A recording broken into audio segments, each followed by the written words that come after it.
大家好，我是不二酱。上一期我们说到，真实的庞统不但颜值高，性格也很可爱，还在周瑜那干过一段时间。周瑜死后，庞统不想给孙权干活，就跳槽到了刘备这里。虽然有点波折，但最后还是得到了刘备的重用。庞统在刘备那干了一段时间后，刘备也想要干周瑜之前想干的那事儿了，干刘璋入蜀。不过刘备一开始有点犹豫，毕竟他是要假装帮刘璋打张鲁，趁机混入蜀地，这属于王阴谋，而且刘璋还跟他有八竿子都打不着的亲戚关系，反正这事儿不太地道。庞统一看刘备犹豫就急了，他说：现在这种乱世你得随时变，会72变才好，怎么能固守一条道路呢？何况咱们现在要干的事儿，古人也干过啊，干完以后封给刘璋一块地补偿不就好了？好了，快点打吧，晚了就要被别人抢了。刘备觉得有道理，于是就坚定了决心，率领部队入蜀了。这时候庞统又开始狂躁了，他要求刘备趁着和刘璋会面时直接把刘璋抓了。刘备当然是选择拒绝了。很多人说这是因为刘备太仁义，错失了好机会。我不这么看，你得明白，当时益州的情况是地方豪强高度自治，用诸葛亮的话说，那就是属土人士专权自治，君臣之道见以明替。至于刘璋任命地方官，都得看地方豪强的脸色，也就是说，刘璋的实际统治力可能还不如美国总统、印度总理呢。刘备要是把刘璋抓了，蜀地豪强立马就会推一个人接替刘璋，相当于美国换了个总统，印度换了个总理，能有多大的影响呢？而且这样一来，蜀地就有防备了，刘备再想打就更困难了。所以说刘备的选择我觉得非常正确。庞统这孩子就是太心急了，心急到有时候脑子都短路了。之后刘备顺利混入蜀地，驻扎在加盟关，下边就该想想怎么搞定刘璋了。庞统对刘备提出了上中下三计，上计偷袭成都，干他一炮；中计告诉白水关守将杨怀、高沛，说自己要回荆州，把二人骗来抓了，趁机把白水关拿下，然后再往成都打。下计收拾铺盖卷回家。很多人看了以后还在那分析这3条计策到底哪个好。我想说，分析个毛线啊，你看看这3条计的长度就知道了。这个上计和下计明显就是庞统随口瞎扯的，他真正想要刘备采纳的只有中计而已。那么庞统为什么还要提出3计呢？我觉得这其实就是庞统高情商的表现。你想想，如果庞统只说了1计，刘备用了，那大家肯定觉得庞统太厉害了，刘备就是听庞统话的弟弟。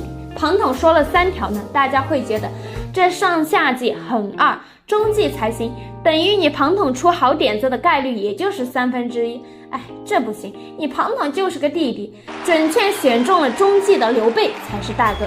这样一来，庞统就通过了自黑的手段抬高了刘备的威望。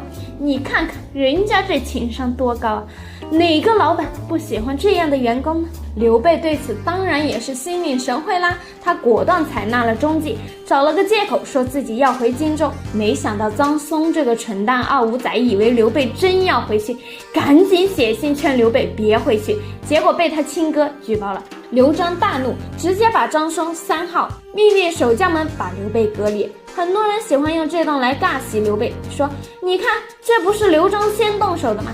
所以刘备干刘璋有问题吗？拜托啊，当时刘备已经采纳了庞统的计策，准备干刘璋了，人家刘璋在这种情况下对刘备动手，那是正当防卫，怎么还能怪刘璋呢？老实说，我很喜欢刘备这个人物，但我觉得喜欢一个人物不代表就要去尬洗他。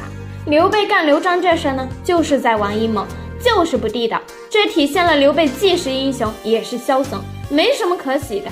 刘备暴露以后，庞统郁闷了，哎，我好不容易制定的计划就这么完了，用不出来了吗？刘备表示没事，你看我帮你把计划给你用出来。刘备连借口都没找，直接让杨怀、高沛来，这俩哥们居然来了。刘备直接把他们砍了，然后趁机拿下白水关，开始向成都进犯。一切还是按庞统的中计来的，只不过是把杨怀、高沛弄过来，并没有用到庞统精心准备的理由而已。庞统表示，哎呀，是我高估了他们的智商，早知道这样还策划那么复杂干嘛？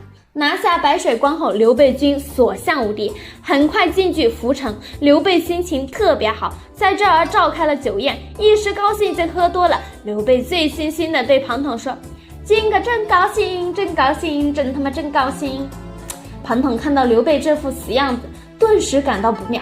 他意识到刘备的性格中存在一个致命的弱点，取得了成就就容易骄傲自满，一旦这种骄傲自满影响了对局势的判断，那带来的后果可能会是毁灭性的。想到这儿，庞统觉得必须泼一盆冷水给刘备，于是他开始怼刘备：“讨伐别人的国家有什么可高兴的？你这不是仁义之师！”